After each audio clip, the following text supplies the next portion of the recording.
এবার এতক্ষণ পর্যন্ত এই বিদ্রোহের যে যে জায়গাগুলো দেখলাম, এই প্রত্যেকটা জায়গাতেই শুধুমাত্র সিপাহীরা বিদ্রোহ ঘোষণা করেছিল। তবে দিন যেতে যেতে এদের সাথে সমাজের বিভিন্ন মানুষজনও চলে আসে, যেমন কৃষক, উপজাতি, জমিদার, ছোটখাটো ব্যবসায়ী, হস্তশিল্পী, মজদুর। এরা সাধারণ মানুষজন এই সমস্ত সিপাহীদের সাথে বিদ্রোহিত ছিল।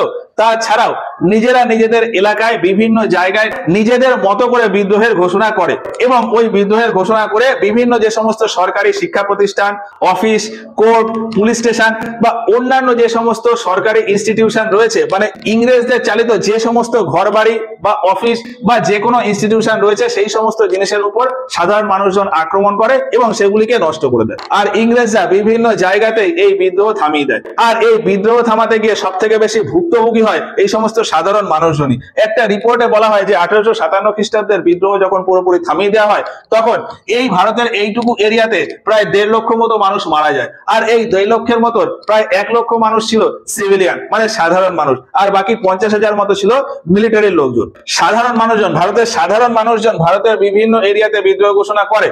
তবে তার ভেতর একটা বড় এরিয়াতে সাধারণ মানুষদের দ্বারা বড় আকারে বিদ্রোহ ঘোষণা হয়, সেটা হলো উত্তরপ্রদেশের বাগপত এরিয়াতে। উত্তরপ্রদেশে এই যে এইখানে হলো দিল্লি, দিল্লির পাশাপাশি একটা জায়গা, ছোট্ট একটা জায়গা রয়েছে বাগপত। বাগপতে এই সাধারণ মানুষদের দ্বারা একটা বড় আকারে বিদ্রোহের ঘটনা ঘটে। এই বাগপত এরিয়াতে বিদ্রোহের নেতৃত্ব দেয় শাহমল। শাহমল সাধারণ একজন ব্যক্তি ছিল।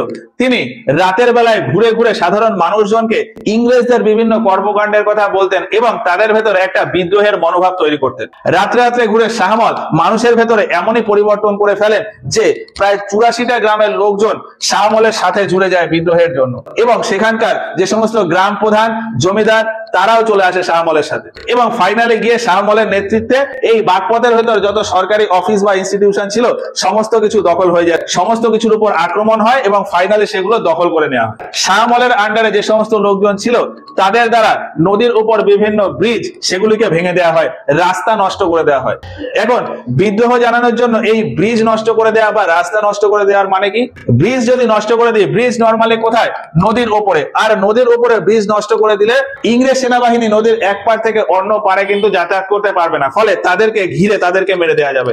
এছাড়া রাস্তা যদি নষ্ট করে দেওয়া হয়, সেক্ষেত্রে ইংরেজদের যে সমস্ত যানবাহন রয়েছে সেগুলি কিন্তু খারাপ রাস্তায় চলাচল করতে পারে না, ফলে ওই সমস্ত যানবাহনের যাতায়াত ব্যবস্থাও নষ্ট হয়ে যাবে। মূলত এইরকম বিভিন্ন উদ্দেশ্যে বিভিন্ন ব্রিজ, রাস্তা এগুলিকে নষ্ট করে দেওয়া হয়। এবার এখানে এই বাগপতে ছিল যমুনা নদী।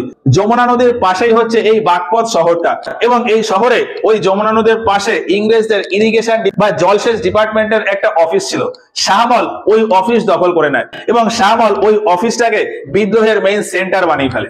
এই বাগপত আর তার আশেপাশে যত বিদ্রোহ হতো সমস্ত কিছুর নিয়ন্ত্রণ ওই ইরিগেশন ডিপার্টমেন্টের ওই বিল্ডিং থেকেই হতো।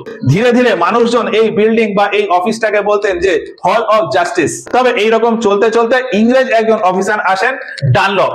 ইংরেজ একজন অফিসার ছিলেন ডানলপ। ডানলপ এসে কৌশল করে শাহমলকে হত্যা করে দেয়। কি বললাম? ইংরেজ একজন অফিসার ডানলপ, তিনি এসে একটা কৌশল করে 1857 খ্রিস্টাব্দের 21শে জুলাই শাহমলকে হত্যা করে দেয় এবং তার মাথা কেটে দিয়ে তার মাথাকে পাবলিকের সামনে ঝুলিয়ে দেয় এবং তার কাটা মাথা পাবলিকের সামনে ঝুলিয়ে পাবলিককে থ্রেট করে যে কেউ যদি ইংরেজদের বিরুদ্ধে কথা বলতে চায় বা বিদ্রোহ ঘোষণা করতে চায় তবে তার পরিস্থিতিও এই শাহমলের মতন হবে। তো যাই হোক, এইভাবে বিভিন্ন ভাবে ওই বাগপতের বিদ্রোহ দমন হয়ে যায়। তো এইভাবেই ভারতের বিভিন্ন জায়গায় যেখানে যেখানে বিদ্রোহ সূচনা হয়েছিল সেই সমস্ত জায়গার বিদ্রোহ দমন হয়ে যায়। আর মানুষজনকে আরো বেশি ভীত করার জন্য ইংরেজরা একটা কাজ করেন, ওই সমস্ত সিপাহী বা সাধারণ মানুষজনকে মারার জন্য এবং অন্যান্য সাধারণ মানুষদের ভেতর ভয় ঢোকানোর জন্য বিভিন্ন কাজ করা হয়। যেমন সিপাহী বা সাধারণ মানুষজনকে কামানের সামনে বাঁধা হতো, কামানের গোলার মুখে বেঁধে কামানে ফায়ার করা হতো, ফলে কামানের গোলার সাথে ওই ব্যক্তি ছিটকে বেরিয়ে যেতেন। বিভিন্ন ঘাট মানে নদীর পাশে বা রাস্তার পাশে যে সমস্ত গাছপালা রয়েছে সেই সমস্ত গাছে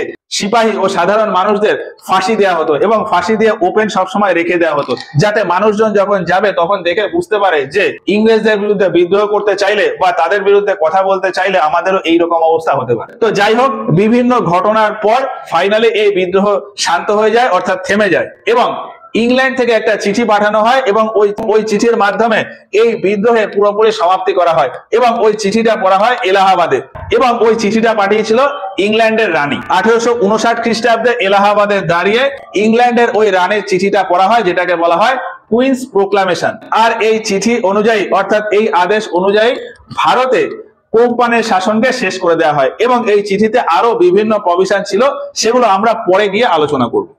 1857 খ্রিস্টাব্দ নিয়ে মোটামুটি এই হচ্ছে ওভারঅল বিষয়।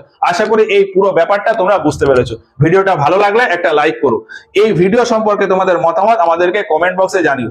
কোথাও যদি কোনো ডাউট বা কনফিউশন থাকে এই সমস্ত বিভিন্ন ঘটনা নিয়ে, তাহলে সেগুলো আমাদেরকে কমেন্ট বক্সে জানাতে পারো। আজকের মতো ক্লাসটা এখানেই শেষ করছি, দেখা হচ্ছে এর পরের ক্লাসে গিয়ে।